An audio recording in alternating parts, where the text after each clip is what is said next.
just giving a little introduction about Bhagavad Gita to our new student Veronica. So Bhagavad Gita was written more than 5,000 years ago. But the philosophy or the truth in it, or the knowledge, the wisdom we find in it, it's as fresh as today's knowledge. It's very deep wisdom. So it is a book to learn how to live a life like a yogi. So it's a textbook for yoga. That's what it is. It's divided into 18 chapters. First 6 chapters predominantly talk about the Karma Yoga, the yoga of action. The second 6 chapters, 7 to 12, they are called Bhakti Yoga chapters. So that is a yoga of devotion. Bhakti means devotion. And the last 6 chapters are Gyan Yoga, yoga of knowledge. So we need the knowledge for our head, we need the devotion for our heart, and we need to do the actions with our body. When we are living a life with harmony between these 3 segments of our personality, then we can say that we have a very well balanced personality. Okay, got to serve also, we got to learn also, we got to love also, all 3.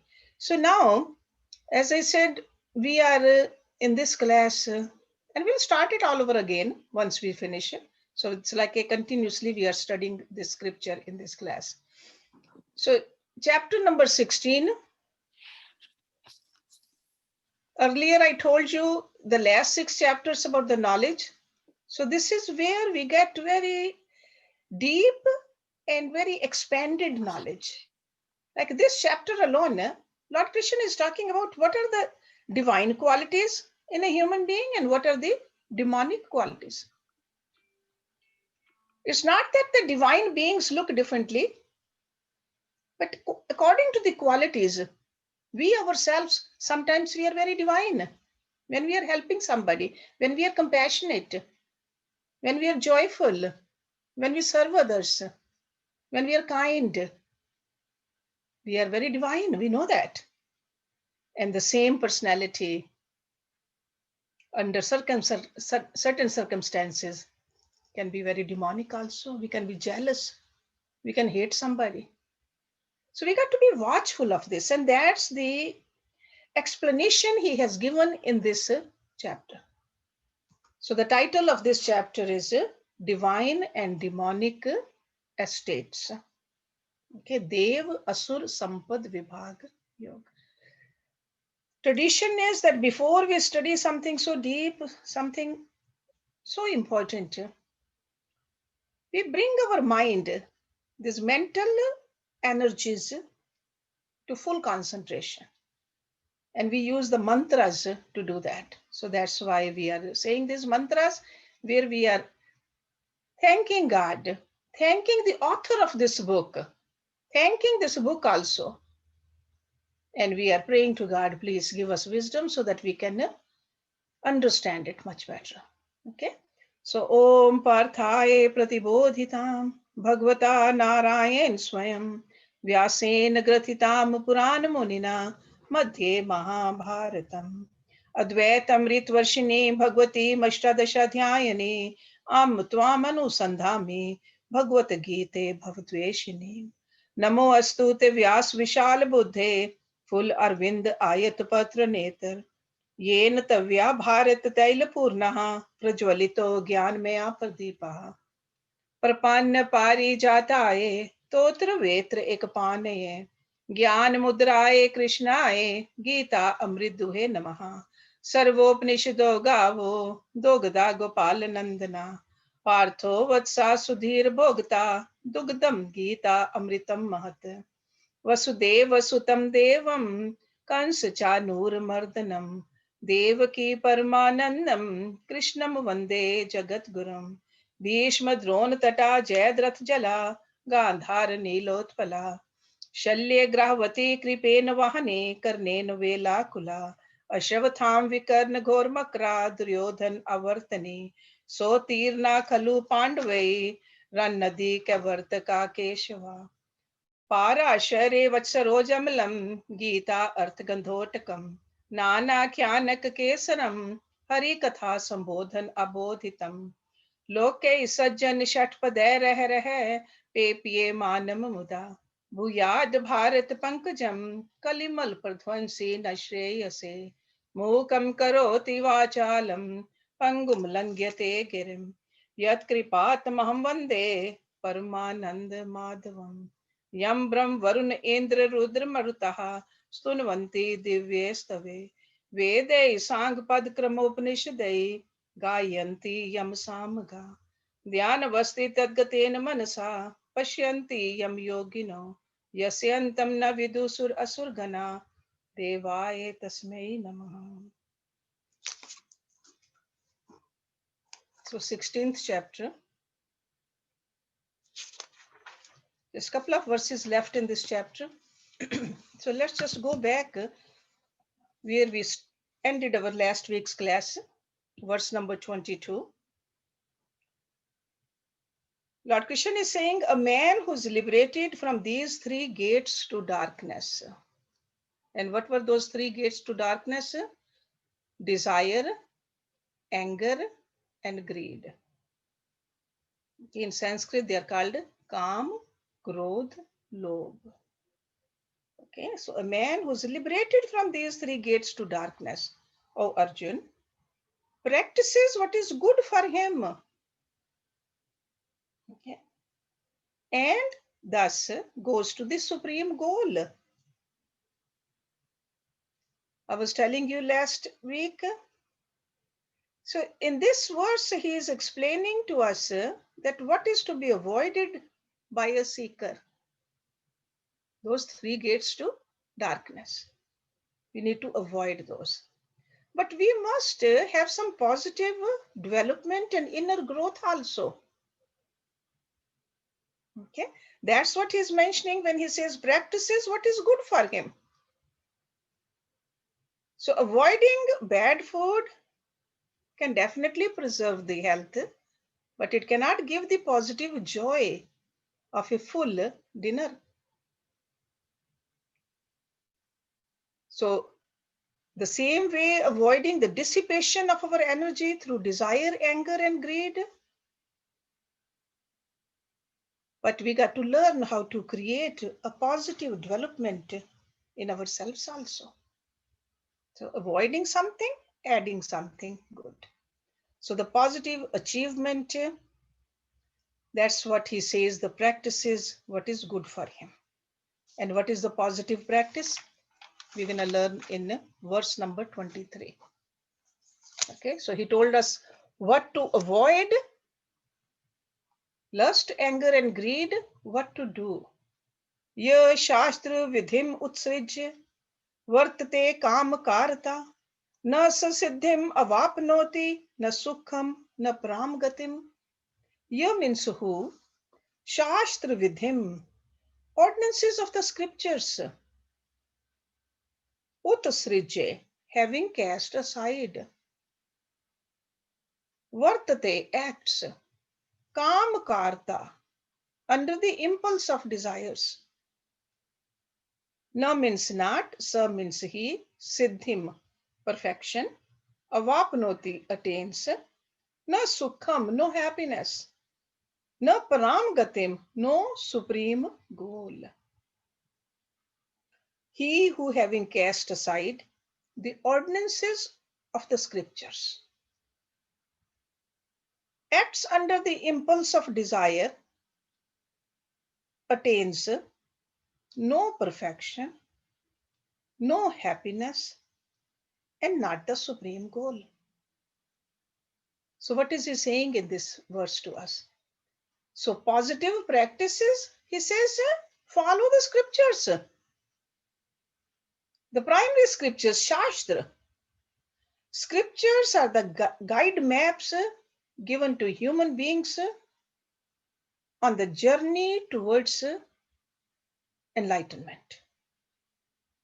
So that's why study the scriptures, understanding what's in the scriptures, and then ultimately following the scriptures.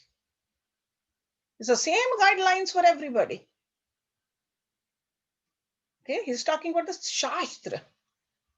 Because Shastra provide us with knowledge and understanding, and they also give us the instructions on what to do and what not to do. And this Bhagavad Gita is a scripture. That's why constantly he's telling us what to do and what not to do. Because somebody might say that, no, I really don't know the Vedas. I don't know that kind of a language. But there are some scriptures, just like yesterday we were studying Yog Darshan. That is a scripture. So Bhagavad Gita is a scripture. So study the scriptures to know what to do and what not to do. These instructions are of two kinds. One is called Vidhi and the other one is called Nishedh. Vidhi means the directives to perform. Okay? What to do, how to do, when to do, that's a Vidhi. Nishedh means directives not to perform actions or certain activities. What to stay away from. Don't hurt anybody. Don't steal. Okay, don't hold. Don't get angry. Those are nishedh. Nishedh. So we need to conserve the energy, and then ultimately we got to move this energy, apply this energy to the right direction with the proper actions. There have been many, many examples in the history that some people, they did lot of tapasya, lot of austerities, lot of worship also, but somehow they accumulated the inner dynamism. They use that inner dynamism for the destruction of the masses. So they had that power.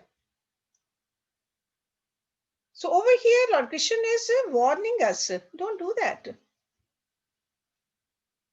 Okay, this energy which you cultivate, use it to uplift yourself, not to hurt others. Okay, so that's why in these two closing verses of this chapter, he is giving us a warning actually. In a way, he says that he who disobeys the Shastra and acts under the impulse of desire, such a person stands to gain no benefit at all.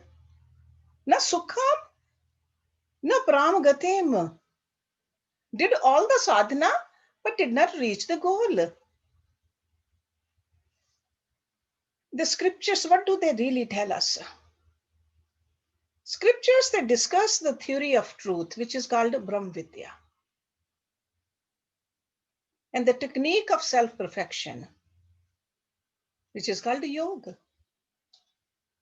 So those are the scriptures. Wherever you find that God, what is God?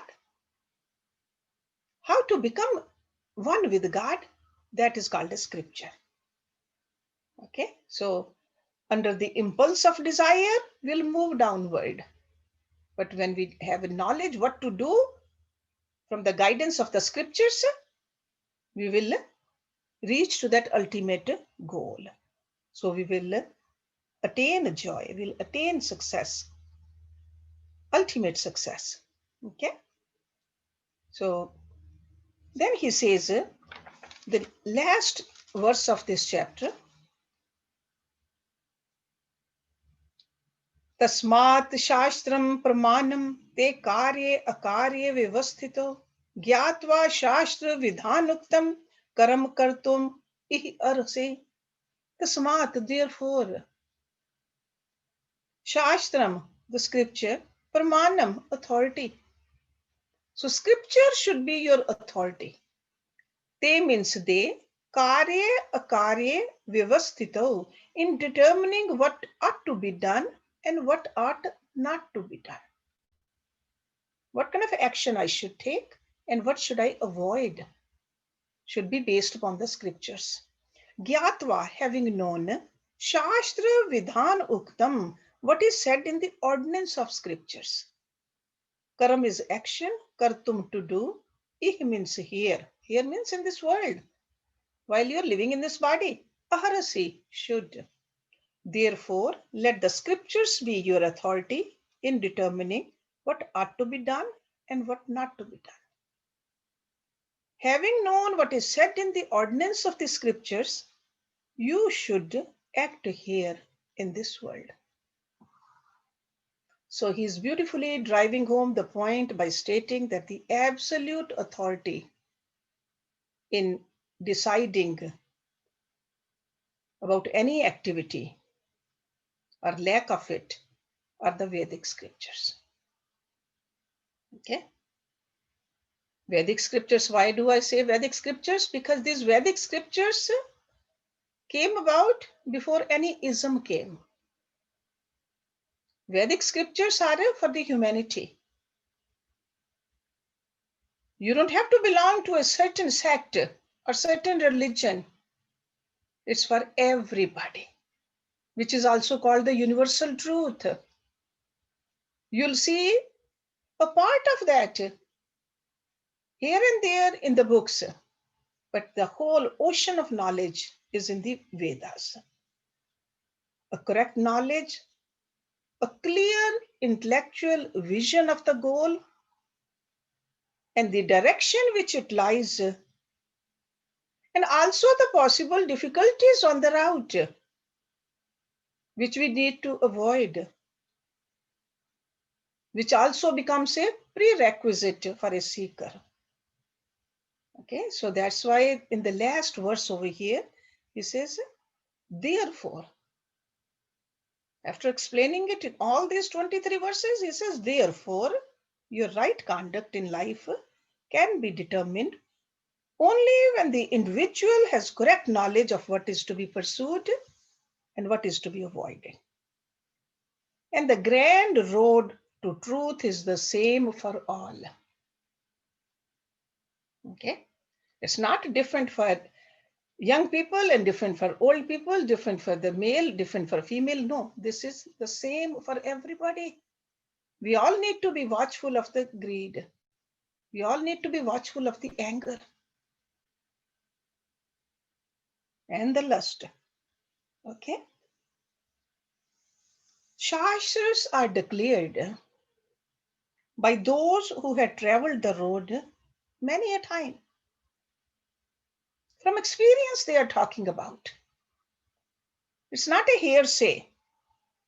So that's why we must pursue the path faithfully and feel the blessings. Okay? So that means that every seeker is required to study intelligently the scriptures, which are the reports left for our guidance. It's not that we worship the scriptures. We should study the scriptures. Scriptures are to study. That's why there are three parts to it. When we study something, there are three parts. Shravan, Manan, Nididhyasan. So when we study, we read it first or hear it, then we reflect upon it. Then we practice it. So if we just leave one part out, so if we say, no, I'm going to only practice, not study, you don't even know what to practice. If we keep on just debating about it, but never practice it, that's not good either. So all these three are very, very important. Sometimes even well-intentioned people would say, I don't care for the rules. I follow my heart. I'm sure you have heard that. Or people will say, I just do my own thing. Sure, it's very okay to follow the heart. But how can you be sure that your own heart is not misleading you? As the saying goes, the road to hell is paved with the good intentions. So that's why it's very wise to check the scriptures, whether our heart is truly guiding us in the proper direction or not. There is a scripture which is called Manu Samriti. There are primary scriptures and secondary scriptures. So Manu Samriti is a secondary scripture which says, Bhutam bhavyam bhavishyam cha sarvam vedat prashyati. That means the authenticity of any spiritual principle of the past, present, or future must be established on the basis of the Vedas. Vedas is that eternal knowledge, universal knowledge. Bhutam bhavyam bhavishyam cha sarvam vedat pashyati. So Vedas are the ultimate authority. So this is where we end this chapter. But just like every verse is connected with the previous verse, the same way every chapter is connected with the previous chapter. Just like in the Yoga Sutras we saw yesterday, every verse is connected. It's a garland of the beads of wisdom. The same way Bhagavad Gita is also. The writing form is little different. This is a shlok. It's written in shlok. That was a sutra. But idea is the same. They're all connected. Over here, the dialogue is between the disciple and the guru. Guru is God incarnate and disciple is a prince. Well read, very brave, well known prince. But he has a guru and he is asking the guru. And so that's why we see in this chapter also Arjun. His name is Arjun. God's name is over here Krishna. God can have many names. Disciples can have many names too. But the basic relationship between the disciple and the God or the guru is guru or God gives the knowledge and disciple faithfully understands it and then practices it. So that's why we see Arjun is very listening very carefully. And now he's asking a question to Lord Krishna in the beginning of this chapter number 17. This chapter 17, the title is Shraddha, Traya, Vibhaga, Yoga. Shraddha. Shraddha means faith. Earlier also in Bhagavad Gita, in chapter 4, verse number 39, chapter 16, verse number 23, and other places also, Shraddha has been described as the fuel required for the seeker to soar higher. We need that Shraddha. So that's why this chapter is starting out with the term Shraddha or faith. Shraddha Traya Vibhaga. Okay. So this chapter opens with a doubt in Arjun's mind. And whenever there's a doubt, the student should ask a question. So he's going to ask, is it sufficient if one lives with faith? A life of good conduct and noble aspiration? Or is it necessary that he must know the scriptures?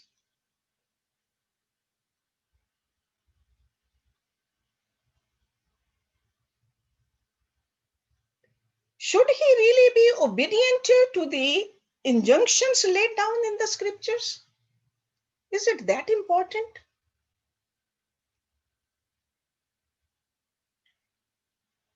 Because we all know the capacity in the human intellect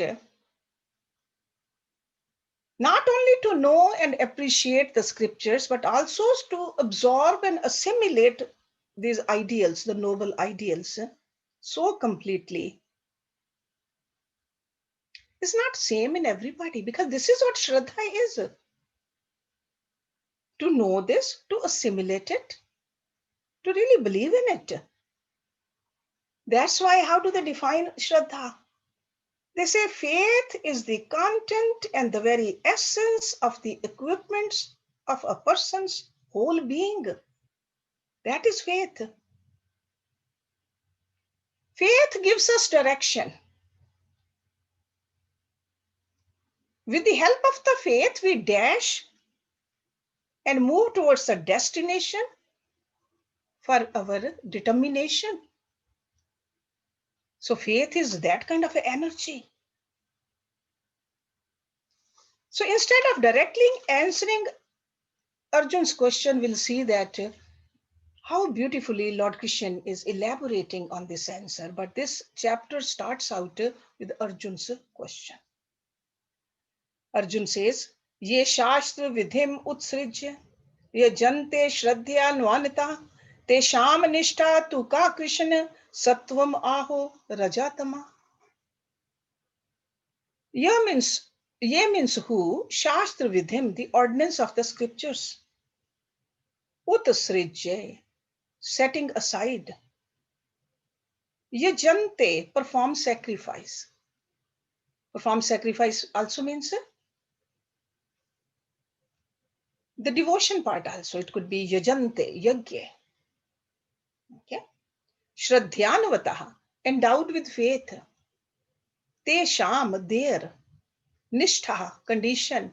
Tu means verily, ka means what? Krishna. Sattvam, the sattvikta. Aho, is it? Rajatama, rajsik or tamsik. We have seen these. We have gone into the depth into these three qualities of the nature. Satvikta is the pure, Rajsikta is the activity, and Tamsikta is the darkness, dullness. So Arjuna is saying, those who setting aside the ordinances of the scriptures. So that means they really don't understand the scriptures. They did not get the chance to go deeper into the scriptures, perform sacrifice with faith. Okay, so they are doing the yajna. What is their condition, O Krishna? Is it sattva, rajas, or tamas? Okay. So they really did not get a chance, so they did not understood. They couldn't grasp the deeper import of the scriptures. So that's what it means, setting aside the ordinance of the scriptures. So scriptural texts, if they are not available to somebody, or even when they were made available, very few will have the intellectual capacity to understand. Because Shastra, what do? They just give us the blueprints. And those blueprints, we need to understand. If we cannot understand, we need to go to a guru. See, just like if you want to become a doctor, we better go to a medical school. Want to become engineer, go to engineering school. Books are there, but still we need to understand. But over here, Arjun says those blueprints were available maybe to somebody, but they could not understand it. They did not get a chance. But seeker has the faith. He says faith is there. And faith is in the higher way of life. That is the faith. Person says, yeah, I want to become better. Deep devotion also to the ideals preached. So he says the person is doing it. Is that person living a life of a sattvic, rajasic, or tamasic? Okay, that is the question he's asking. So yajante does not mean only the yajna, only the fire ceremony. Yajante means all the activities. All acts done when we do it to help the society, that's called yajante. Okay, perform actions. Live a life in a spirit of selfless dedication. So even that is that in that person. Because nobody can be without faith. That's why Arjun has a desire to know the nature of the faith. of those people who live a life like that. Because faith could be in your own body. Don't you often hear from people, if I see it with my own eyes, I'll believe it. So what is the faith in? Faith in the eyes. If I hear with my own ears, I'll believe it. So faith is in the ears. So faith is in the equipment given to us.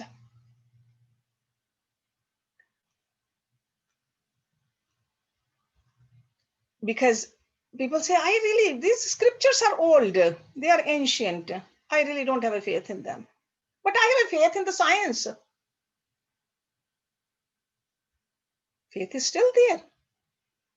Without faith, we cannot live.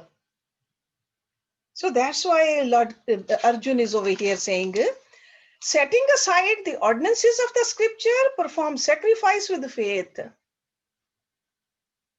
What is their condition? Because he knew Satvikta is the topmost, Rajsikta is the middle, Tamsikta is the lowest. So where does that person stand? Lord Krishna is spending rest of the chapter to answer this question. We'll see how much detail, how much he opens up this for us. But do not forget this question though, while you are going through the details which Lord Krishna is giving. So Lord Krishna says, Trividha bhavati Shraddha, dehi naam sa swabhavaja, satviki rajasi cha eva, tamsi cha iti tam shrino. Trividha, threefold. Bhavati is Shraddha, faith. Dehi naam, of the embodied. Sa swabhavaja, inherent in their nature. Swabhavaja. Satviki, pure, Rajasi, passionate, Cha means and, Ev means even, Tamasi, dark. Iti means thus, Tam of it, Shrino, hear. Even though he was hearing, but Lord Krishna, when he says the Shrino word he uses, he says, pay attention. Pay attention, because I'm going to tell you something very deep. Because normally we are paying attention, but not a deep attention. So he just wants us to really focus on it.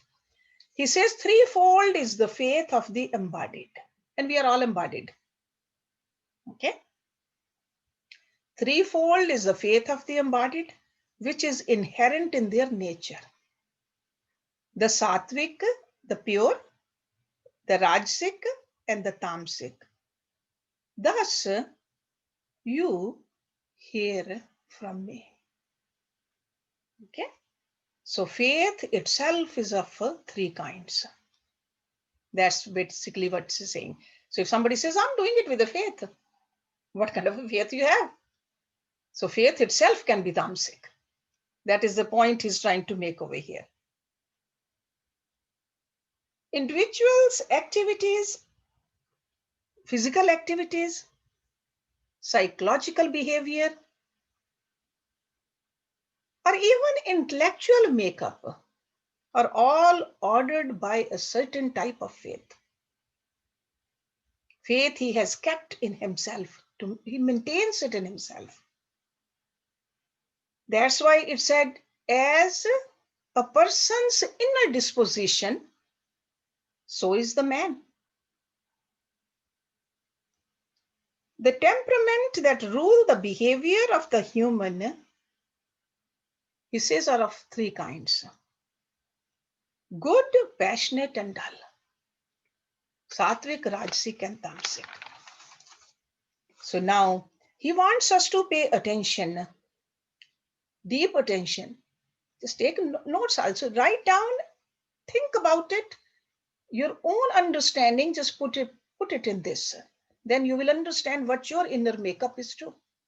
Sattva anurupa sarvasya Shraddha bhavati bharat Shraddha mea ayam purusha ya yat Shraddha sa eva sa.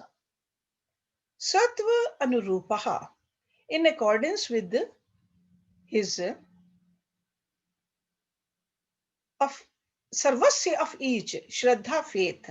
Bhavati is Bharat, that is another name for Arjun. Shraddhamaya consists of his faith. Ayam means this, Purushaha, the person. Ya means who? Yat Shraddha, that his faith is. Sa means he, Ev, verily, Sa, that is. So the faith of each is in accordance with his nature. O Bharat, the man consists of his faith. As a man's faith is, so is he. So is he.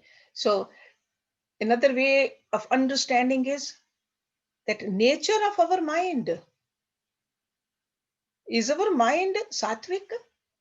Do we have sattvic thoughts, rajasic thoughts, or tamasic thoughts? And that is how our faith will be. So, yo yad shraddha sa evacha, as a man's faith, so is he. When we decide to place our faith, and what we choose to believe in practically shapes the directions of our life.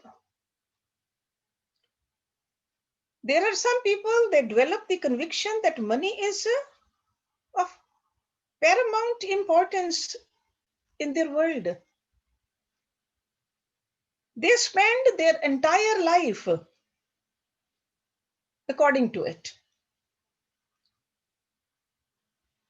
More money, more success.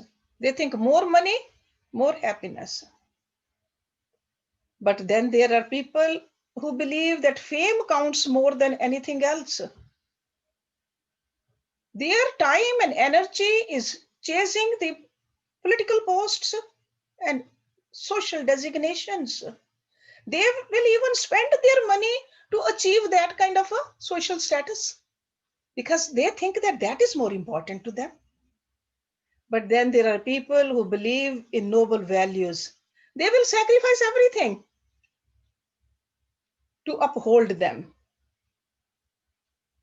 Famous example is Gandhi. He had faith in ahimsa and satya. He lived his life with those principles. That's where he got the strength. And then there are people who develop deep faith in the overriding importance of God realization. It's not that they won't have the noble values. It's not that they will not have money. It's not that they are not socially respected, but that is not important to them. Paramount importance to certain people is just God realization, self-realization. They will renounce their material life in search of God. So you can see that faith in what? Faith in money, or faith in the position, or faith in the values, or faith in God. So that's why Lord Krishna said the faith of each is in accordance with his nature, swabhav. That's why it's very important to, instead of looking at somebody else's swabhav, that person is this kind and that person is that kind, look into your own swabhav more. What is important to me? Yesterday in the retreat also we were talking about, we should look at the path we are following, how we are following, where we are going, why we are going. This journey is our journey. So Sattva Anurupa, it's very difficult to say whether faith orders the nature or the nature prescribes the faith, because they are so intricately involved, almost like intimately wedded to each other. Your sabhav and your faith. But over here, Lord Krishna is declaring that it is the nature in an individual that rules his faith. That's according to this great Guru. If faith can be broken and remolded, because sometimes it can, sometimes painful experiences, then the new faith can be created. But generally speaking, the faith in each person takes the quality of the stuff of his being. The predominating temperament in a person. So the essence of faith lies in the secret energy of the ego. Ego is I amness. What am I? How do I identify myself? So the essence of faith lies in the secret energy of the ego with which it holds fast its convictions. See, these are the convictions. Money is important to certain people. Knowledge is important to certain people. Position is important. Those are the convictions people have. And will have to reach a definite chosen end by some well thought out and entirely self-planned means. So with all that, that's why I said it's energy. So both react upon each other actually. Your nature also, your faith also. So, but basically a man exists in this Shraddha, faith. Ultimately, a person reaches the seat of his devotion if he consistently and with sufficient intensity devotes himself to its attainment. Okay, it's not the Shraddha alone. Having the conviction, understanding the goal, and then working towards it. So the type of personality and its effectiveness or otherwise are all determined by the faith under which it functions.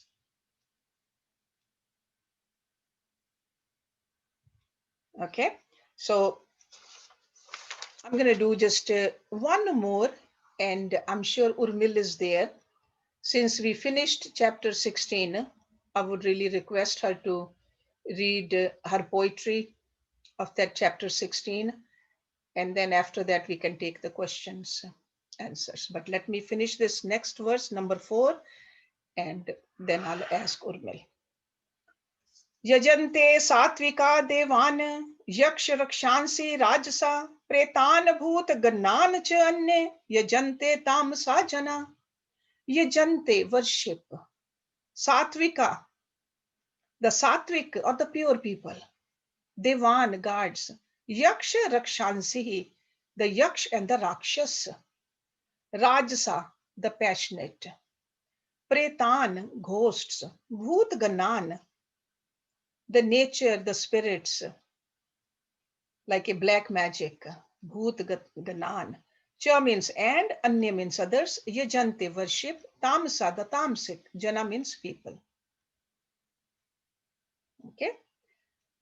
The sattvic or pure person worship the gods. Over here, gods means the purity. That's what God really means. All pure, all beautiful, all kind, all just, God. The rajasic or the passionate, the yaksh and the rakshas. Okay, those are the personalities which are materialistic. The people we see, they have something and we want to be close to them. Those are yaksh and the rakshas. Normally, yaksh means the owners of the wealth, and rakshas means the owner of the strength, physical strength. We want to have some kind of a bodyguard with us, the strength. So the yaksh and the rakshas. And the others, the tamasic people, worship the ghosts and the hosts of booths, the black magic, or the nature of the spirits. It is said that the good are drawn to the good and the bad to the bad. That's what basically it really means. So sattvic personality is attracted to the purity. Rajasic towards the materialism. The tamasic is even lower than that, hurting somebody. See, sattvic person, even at the cost, will try to help somebody. Rajasic is, if I get something out of it, sure, I'll help somebody. Tamasic is, even if it hurts me, I'm going to hurt somebody. That is a basic difference between a sattvic personality and a rajasic personality and a tamasic personality. So men of sattvic temperament, their composure is serene, tranquil disposition. They really seek their fulfillment at an altar of divinity. It's like a noble qualities, higher impulses. So naturally they seek the God. They adore God. Okay? God, that God who is all loving, all caring, all compassionate, that kind of a feeling. Because sometimes we have a different ideas about gods too. But over here, God means all good. Okay, Dev. And men of the passionate nature are those who have extreme ambition, constantly restless in their self-chosen fields of activity. That's Rajasic. Lot of activity. They are said to be worshipping the Yaksh and the Rakshas. So their choice of their altar, it actually depends upon the silent demands of the heart of the devotee. Whatever hearts want. Heart wants money. So sure, you want to ask for money. Heart wants peace. You want the peace. So that's what he's telling us. So Yaksh, if you have studied some Puranas, you will see that Yaksh are described as the brothers of Kuber. Kuber is the head of the wealth. It's like a position given to the head of the wealth in this whole world. That is a Kuber. Name is Kuber. Okay. So, and Rakshas are the beings of strength and power. And Tamasic, they worship low and vicious powers. They get satisfied. It's like urges for a vicious sense of gratification. So we'll end it over here. I want you to study it, think about it, see if it makes sense or not. And next week, when we start our class, if you want to ask a question, please do. Even after Urmil's poem also, the reading also of this chapter, you can ask questions. But let me end this with this Shanti part. Om Purnamada Purnamidam Purnat Purnamudachyate Purnase Purnamadaye Purnameva Vishishyate. Om Shanti Shanti Shanti Om. So I would request Urmil. Good morning, Harji. I'm Good right morning, here. Urmil. And thank you for the opportunity. Sure, I'm it's our reading- pleasure. I'm going to be reading this 16th chapter of Bhagavad Gita, which has 24 verses. Dev Asur Sampad Vibhag Yog. And basically, it talks of divine and demonic qualities and what should be for sure avoided and what is the solution or the method of avoiding it. So with this, Lord Krishna right away begins to enumerate the 26 divine qualities or virtues and 6 demoniac attributes to be avoided. So the details are in the notable topics of my book, but here we will just read as written in the book. Divine Virtues 16.1.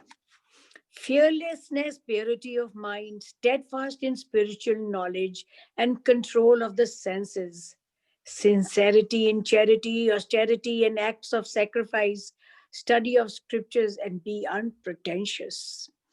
Truthfulness, non-violence, renunciation of doership, no fault finding, no anger, no malice. Being compassionate, modest, steadfast, calm, and peaceful, have vigor and no avarice.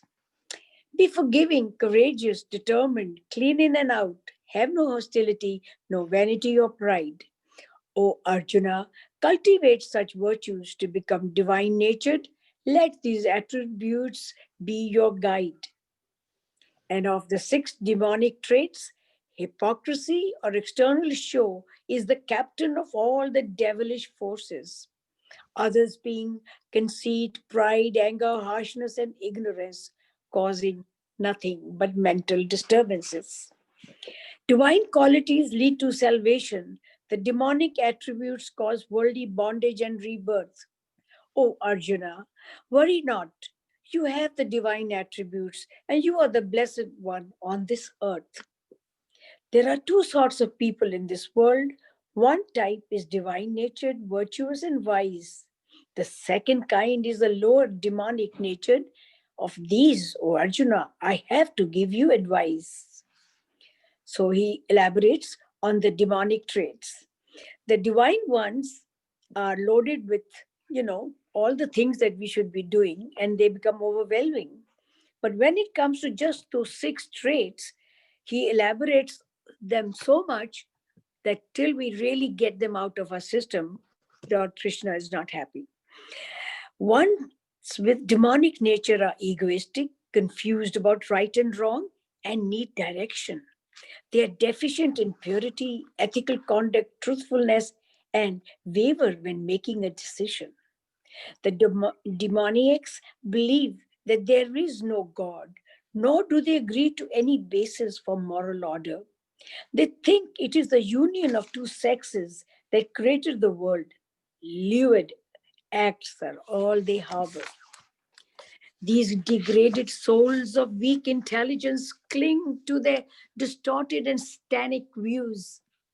They do cruel deeds and become enemies of the world. Then misery and ruin ensues. Sadly, these diabolic souls are enslaved by insatiable desires, hypocrisy, and pride. Such arrogant souls, lured by sense objects to do lustful and impure acts, they decide. They are fixated on sense gratification, and until their death, that alone is their goal. They believe that worldly joy is everything. Such are the wrong ideas of the lost soul. They are trapped in a series of worldly desires and cravings. Driven by anger and greed, they toil to obtain wealth any which way, determined to amass riches beyond their need. They are short sighted and deluded. All actions are for the satisfaction of desires today. They are caught up in hoarding incessant wealth and yearn for more to flaunt away. The demoniacs think they have destroyed the enemies, so they want to gun down more.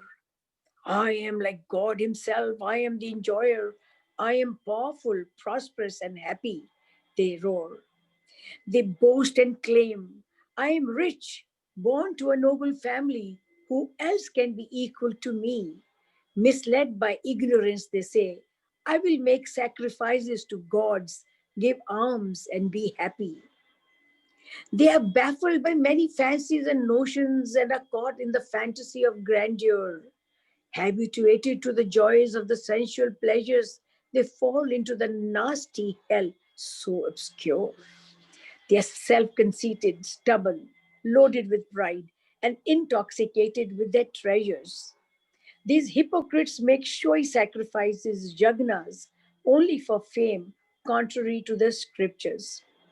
The malicious ones hang on to egoism, pride, power, lust, anger, and more traits like these. They even brush off and disregard me, the Supreme Soul, in their own body and other bodies.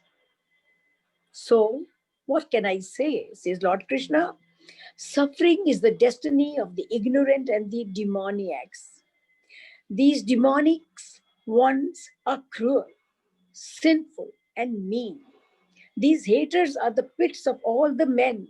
As per their karmas in the cycle of rebirth, I toss them in degraded wombs again and again. O son of Kunti, suffering is the destiny of the ignorant born repeatedly in the demonical womb. They sink to the hideous creatures, to be the hideous creatures, failing to attain me. They rotate from cradle to the tomb.